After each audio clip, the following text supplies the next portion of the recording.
So I'm standing in my college dorm room for the first time, and I feel so grown up. I've finally left suburban Kansas City, and here I am, and I live in downtown Montreal.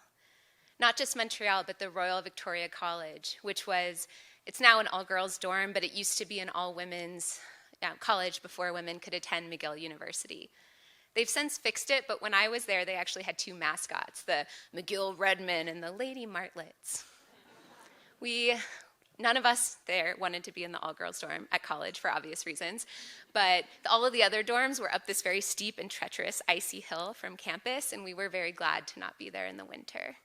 We were right across from campus. That's where my dad was standing at my window, looking out at one of the buildings, this kind of gray stone building with vines growing up the side of it. And he turns to me, and I think he's going to say something so sweet and sentimental about passing the McGill torch from father to daughter, or his final child finally going off to university. What he says instead was, that's the chemistry building across the street. I spent a lot of time in that building, day and night. And at night, we liked to look across the street and see what we could see through the open windows. And I thought, Dad, that is very creepy, but also I never once left my curtains open at night. My dad didn't live in the dorms. He graduated high school at 16, but also he was a local kid, so he went home at the end of the day. He didn't leave home until he went to pursue a PhD at MIT. He lived in this suburban Boston house with these other Montreal kids leaving home for the first time. I heard a lot of stories about this house, about the future nuclear engineer who wanted to run a stereo cable into the living room. Stereos were a big deal in the 1970s. And he decided he would shoot a hole in the floor with a shotgun to get the cable through. Or the future famous neuroscientist who spent days at a time in the lab and thought his lab partner might just get along with his roommate. So he introduced them, and that's how my parents met. I didn't know, standing in my dorm that day, that I had lived more than half the years of my life I would live with my dad alive.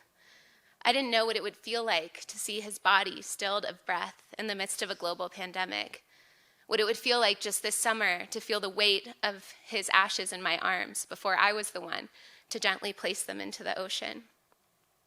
Something about burying him just opened up something in me. It was like this fire to be closer to him any way I could think.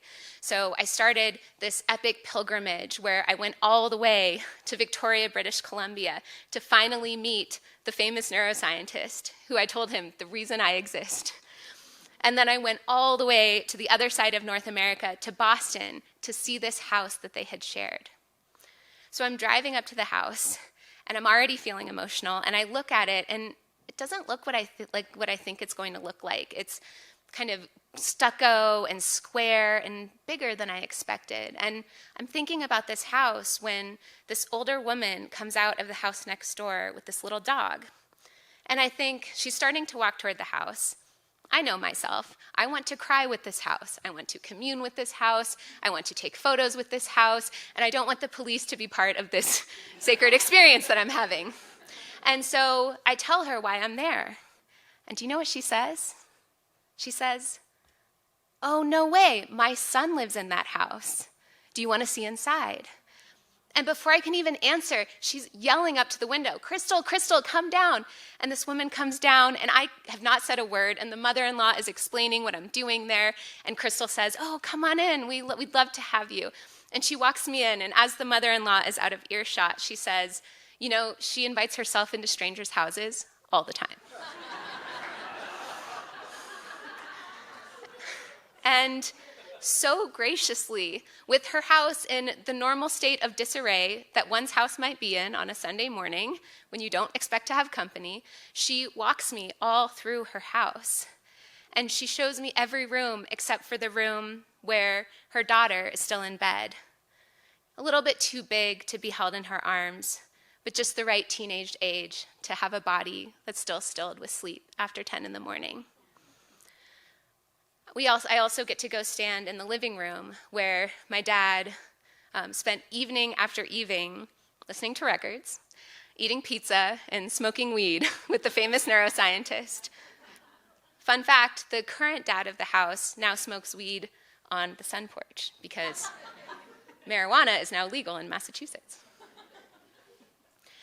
And without even thinking about what time it is or time differences, because it's been such a wild experience so far, I impulsively open my cell phone and I call the famous neuroscientist, even though it's about 7 o'clock in the morning in Victoria, British Columbia.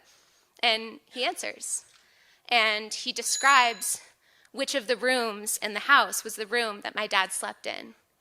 And Crystal nods and knowingly escorts me to this room that's the current dad, they call it the toy room, full of guitars that he bought through the pandemic, too many, and his home office supplies. And she leaves me alone in there. And I'm standing there, communing with my dad, sharing the space where he stood when his life was really just beginning. And I stand to look out the window at the street where he looked. And all I want is to hear his voice say something sweet and sentimental to break the silence. When I was younger, I used to think that becoming an adult was all about leaving. And the older I get, the more I realize it's really about returning. Thank you.